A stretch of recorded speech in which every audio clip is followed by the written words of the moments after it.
Boy, we have quite a crowd here. They told me this is a record, 1,500 people. And there's my friend Alan. He's wandering around there. Alan, great to see you. And Ann, is he staying out of trouble since he's retired? Well, don't worry. We'll keep you busy, Alan. Well, first of all, good morning, everyone. And thank you, Joanne, for your introduction. It's greatly appreciated. And thank you to the Rural Ontario Municipal Association and all its members for having me here today. And I think we're going to have a great little convention here. And it is great to be here together in person for the first time in 2 years. Just think how far we've come over the last couple of years. You know, just roll it back even a year ago. And just each and every one of you did an incredible job. You know, I remember last January, there was lockdowns, so on and so forth, but with all of your help, we were able to get through it, and navigating the COVID-19 pandemic was a once-in-a-century challenge, especially for small and rural communities. And I'm so proud of how I always say when people come up to me, oh, you did a good job in Pan. It wasn't about me, it was about Team Ontario. It was about all the companies and the communities, all 444 of them that were out there helping out. Obviously, the frontline healthcare workers, they did an incredible job. To every one of our 444 municipalities, we all came together as a province, and that was the proudest time of my administration. When you reach out to your partners, no matter if it's the councillors or mayors or wardens across the province, everyone really pitched in. So again, I want to thank you all for the work you did and continue to do to help keep our communities safe and healthy. And as I've said before, small communities and townships of Ontario are the lifeblood of the province, and our government will always, always have your back. So folks, I call Queen's Park the bubble. And you're down there, you have a couple choices. And no matter if you're in City Hall too, my brother Rob used to tell me that, you know, you can either get stuck in the bubble and listen to a bunch of politicians, as I am too, and the staff, PS staff, which are great people, or you can get out around the province and you start meeting the real people.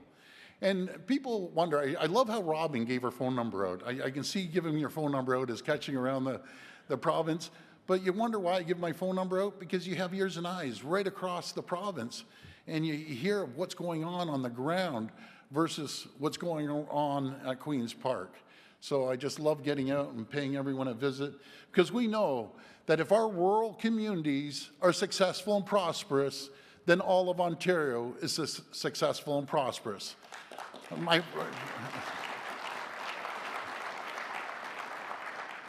My friends, our government has a plan that's building Ontario. Whether you live in downtown Toronto or Sudbury or Thunder Bay and anywhere in between, we're making sure every single Ontarian, every single person and community benefits from our investments to support economic growth and protect jobs.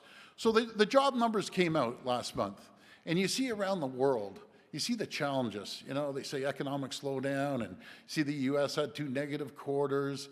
And make no mistake about it. Are we all going to see a few bumps? Sure. But I'm just not seeing it here in Ontario, because all the hard work all the communities are doing and the cities are doing. You know, where do you see 42,000 jobs grow last month, another 30,000 the time before, and Vic Fidelli sent me a message. Where are you, Vic? He's probably out selling jobs somewhere. Oh, there you are. One of our number one salespeople, he sent me a message about the tech sector. And I've always said, yeah, we're second to Silicon Valley. But the numbers you sent me, and we hear there's some layoffs in the tech sector, but the numbers you sent me last night, Vic, were pretty staggering. You know, you see San Francisco area, Bay Area and everything, kind of the tech capital. They had 380,000 jobs in the tech sector, and they saw a growth from 2016, 2021 by about 14,000 people. And then you look at Ontario, and just specifically, Toronto and Waterloo, we saw growth of 350%. Those are pretty staggering numbers, Vic, when I saw that. We have about 333,000 people in the tech sector, but here's the secret little weapon. In Ottawa, you add another 80,000 people in the tech sector. So all of a sudden, you're up to 413. So we're going to continue making that sector thrive and grow. So thank you for sending me that information, and Vic, and let's tell the rest of the world this is the tech capital now in North America. Our plan. Our plan to build Ontario starts with building a stronger economy. As you all know, under the previous government, Ontario saw 300,000 jobs vanish as businesses fled to other jurisdictions. Skyrocketing energy costs and overregulation, high taxes made it impossible for business to compete. They left in the thousands. Each of you know best how devastating it can be on smaller towns and communities. When companies leave, you could have a big employer in your company, and if they leave, that really affects the community. You know, there's always spin-off jobs from those communities. But those days are done. They're gone. We're making electricity more affordable and cutting red tape. We've kept taxes and fees low. And as a result, we have reduced the cost of doing business in Ontario by $7 billion a year. And that's $7 billion year after year after year. And I always say, if you know, we all know we're in a world economy. And if we aren't competitive and we don't make our jurisdictions competitive, guess what? They're going down to the U.S. Our U.S. is our #1 trading partner. We do about $400 billion a year with the U.S. of two-way trade. We're the #1 trading partner in 9 states, #2 to 9 other ones. So that's really our #1 trading partner. But make no mistake about it, they'll go down to the U.S., they'll be able to go to Mexico, they'll go to Asia, they'll go to Europe. We're being competitive with the support of all 3 levels of government. I love when the municipalities work with the province, that work with the federal government. I'll tell you, we're unstoppable, and we're attracting huge international companies right here in Ontario. And since our government took office in 2018, I always say we all, because it's never one group or one level of government, we all have created over 500,000 new jobs all over the province in the last 4.5 years. And these jobs, these investments, that's money that goes back into the businesses and into the community so they can invest and grow and create new jobs. I can tell you a story as a business owner myself in a small family business. We had offices in Toronto and Chicago and New Jersey, and my dad always used to say, son, when you make some money, put it back into your business. Put it back into the technology, put it back into the people, put it back into buying new equipment and the infrastructure. And that's what companies are doing right here in Ontario, because the vast majority of the jobs are created by small businesses. And our government is also revitalizing our auto sector, and this is a great story, helping to make Ontario an auto manufacturing powerhouse once again. We're securing billions of dollars in new investments, including Honda's announcement of $1.4 billion in investment to retool its Alliston assembly plant, and Stellantis and LG, historic $5 billion of investment to build Canada's first ever electric vehicle battery plant. And I was thrilled, this is a great story too. I think a year into when we first got elected, GM was going, and Chrysler at the time, or Stellantis, they were leaving, and Ford was thinking of going down to Oakville, and actually General Motors, as we all know, ended up leaving. But guess what? They came back, and they did the fastest build they've ever done in the company's history. And again, I was thrilled to be on hand at General Motors last December at Ingersoll as the first full-scale electric vehicle plant opened, and the trucks came off the production line. As Vic, as you know, in a little less than 2 years, probably closer to 18 months, the auto sector went from zero investment, leaving the province, to over $16 billion of investment. That's $16 billion going into communities. And they always say the auto sector, there's 7 to 1 spin-off jobs. So it's absolutely incredible. And I want to thank each and every one of you for creating that environment. But friends, the real opportunity for Ontario, for all of Ontario, is realizing the full value of the electric vehicle supply chain. From the start, right up at the top, from the mining and manufacturing, and by the way, when it comes to mining in the north, We have 34 of the most critical minerals that the whole world wants. Everyone's here wanting to get the minerals, and you know, I have one condition. I'm sure each and every one of you agree.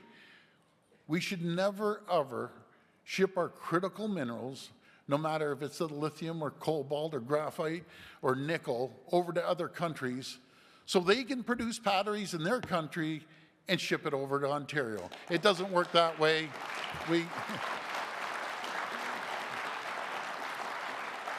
We want to make sure the lithium and the cobalt and graphite and all our critical minerals stay here, and we do added value. That's what I always say. Come over here, you can have our critical minerals, but guess what? You can open up a massive battery plant, and stay tuned, by the way, a massive battery plant and create jobs here, and you can have our lithium. As long as you're manufacturing the batteries here, we'll be shipping them over to Europe, we'll shipping down to the US, and that's what I strongly believe in, really securing our critical minerals. We're going to build the cars of the future right here in Ontario by Ontario workers.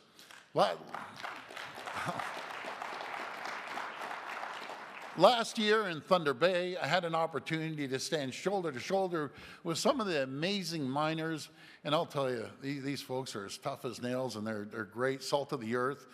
As our government launched Ontario's first ever critical mineral strategy, a 5-year roadmap to better connect the industry's resources and workers in our provinces north to our manufacturers in the south, and as it flows down, you know, I always say when it comes to the environment, it's not either or. I hate the either or, it's and. So we can be all environmentally friendly and create green, truly green vehicles. And that's where we have one up from our American counterparts down in the US. They may be building green cars powered by coal to manufacture those cars. When we did a great investment over at Dofasco and Algoma to truly make green cars, to switch over to electric arc furnaces, so you can't beat that. When you're saying you're producing a green car, and I was over at Dofasco, I think a week and a half ago, and majority of their business is the auto sector. So we're actually producing that, and also, when you think of being environmentally friendly, it's about the transit system, not just here, it's right across the entire province, building the largest transit project in North America, getting people out of the cars. And the electric arc furnaces, by the way, it's equal to taking 2 million cars. That's 2 million cars off the road. That's how we can be environmentally friendly and create economic growth at the same time.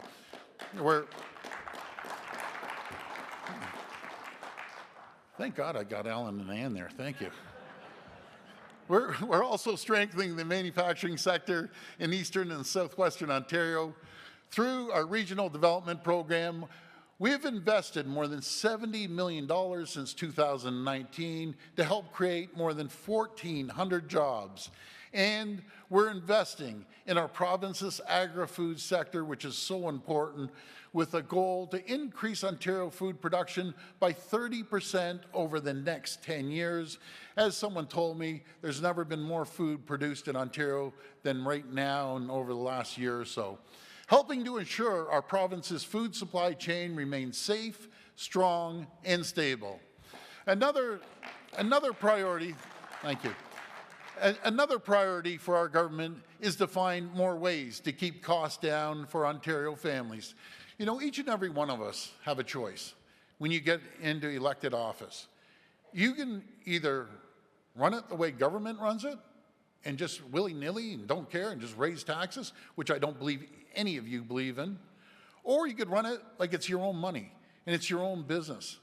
And you can either raise taxes without even thinking of the people that get hurt the most. And by the way, it's not the millionaires and everything that get hurt, it's the common folk that gets hurt. We need together, collectively, to drive lean methodologies. I'm a strong believer in lean methodologies, doing things differently than we usually do, and it works. Thinking outside the box actually works. And the best ideas you get are from around Ontario, from the business owners, small business owners, the common folk that work in an industry, and saying, hey, let's try it this way. That's the way we can drive more efficiencies and reduce cost. Our government will always look for ways to put more money back into Ontarians' pockets because, again, folks, the worst thing you could do is tax the people and tax businesses. You tax people to death, they're getting taxed by municipalities, by the province, by the feds. They hold on to their money. They won't go out and stir the economy. But if you put more money into their pockets, they'll go out as simple as going out for dinner. As simple as going and maybe buying a sofa or a refrigerator, maybe doing a little renovation. And same goes for the companies. If you start taxing the companies to death, guess what? See you later. They're gone. They'll just leave because there's other jurisdictions that are saying, come here, we'll give you this, that, and the other thing. But when you don't tax them, they reinvest, as I said earlier, into their people, into technology. And it's like economics 101. It works. We need to keep doing it. We've eliminated fees for license plate stickers, and we cut the gas tax, a tax that impacts rural and remote communities most. You know, you see inflation. One big part of it is when the gas prices go up, everything gets delivered. Absolutely everything gets delivered with a truck or a vehicle or trains or planes that we rely on to deliver goods from one point to the other. Cutting the gas tax cuts the cost of these products and services. It's never been more important to offer hardworking people a bit of relief. And my friends, we can't talk affordability without talking about building homes. It's absolutely critical. We want to work with every single municipality. It's very, very simple. We have a attractive economy, all of us. Our economy is thriving. Our biggest problem, you ask any business owner in the entire province, you can't walk down a street in this province in any sector without the businesses needing people. We're in desperate need to attract people. As you know, we're currently facing a housing crisis decades in the making, as previous governments refused to build the housing we needed. With our population expected to grow by over 3 million people in the next decade, we need more homes built faster, and it's 300,000 people over the next couple of years are going to start landing in our province and landing in our country. But guess where the hotbed is? The hotbed is right here in Ontario. They want to come where jobs are, and they want to lay down their roots and raise a family and start a business and become an entrepreneur. And we just can't have, you know, I've been in politics long, just like you, Alan. You just can't keep saying, not in my backyard. My neighbor doesn't want it. We don't want it. Where are we going to put these people? We have to build housing. And we have to be bold about it and take different steps to make sure that we have 1.5 million new homes across the province by 2031. And that still probably won't even keep up to the amount of people that are coming, including a mix of ownership and rental housing types that meet all needs of all Ontarians, no matter if it's attainable housing. I'm a big believer in giving a person an opportunity to own their home. And no matter if the government has to give them a hand up, help them out, that's what we need to do because they're going to take care of their home. And when I was on the campaign trail, there was three couples. They were seniors, all different places. And they said, you know, I wouldn't be in my existing home if it wasn't for Bill Davis's plan. And I'm sure a few of you remember Bill Davis's plan, and obviously Bill Davis, one of the greatest premiers that this province has ever seen.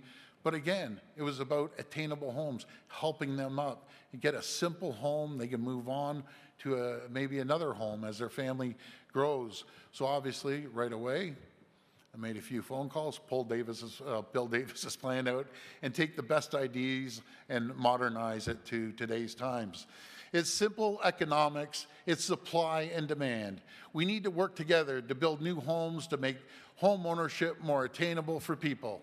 This plan includes building more homes in every part of Ontario. Ontario's small towns, our rural communities, they're also growing. And as our communities grow, we know that there's infrastructure needs to keep up. It's absolutely critical. But these are some pretty staggering figures. That's why we're investing a historic $86.6 billion over 10 years to build and expand roads, highways, and transit infrastructure across Ontario. And we're pleased to be supporting our Indigenous partners in communities around the Ring of Fire in their work to finally build an all-season road. And it's not just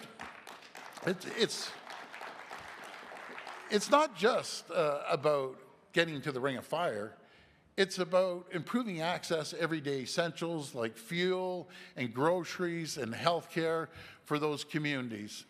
This year, through the Ontario Community Infrastructure Fund, we're providing $400 million to 425 small, rural, and northern communities to renew and rehabilitate critical infrastructure, including roads, bridges, water, and wastewater projects.